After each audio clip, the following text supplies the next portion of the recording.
ছাত্র সমাজের দাবি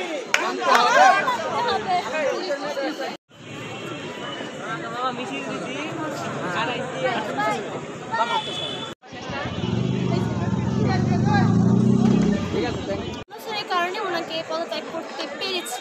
এখন আমাদের দাবি হচ্ছে উনি থাকুক, কারণ উনি আমাদের স্টুডেন্টদের পাশে এসে দাঁড়িয়েছেন, আমাদের দূর সময় উনি আমাদের সাথে থেকেছেন এবং ওনার জন্য আমাদের ধামরায়ে অনেক উন্নত আমরা অনেক উন্নতির মুখ দেখতে পেয়েছি। এখন আমরা চাইছি উনি আমাদের সাথে থাকুক, আমাদের পাশে থাকুক। এখানে আমার কোনো অনুভূতি কিছু নেই। আমরা প্রজাতন্ত্রের কর্মচারী, যেখানেই আমাদেরকে দিবে সেখানে আমরা চাকরি করব।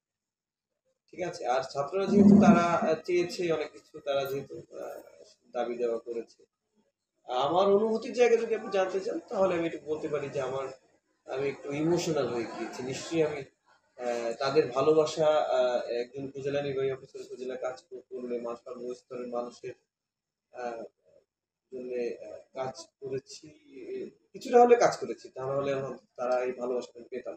এটি আমার স্বপ্ন না।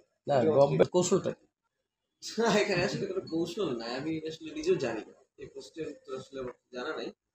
তবে আমার চাকরি জীবন যেহেতু আমার বেশি দিন না, 8 বছর চলছে, যেখানে চাকরি করেছি আমি ভোলা, বরিশাল, ঝিনাইদহ, অনেক রিমোট এরিয়ায়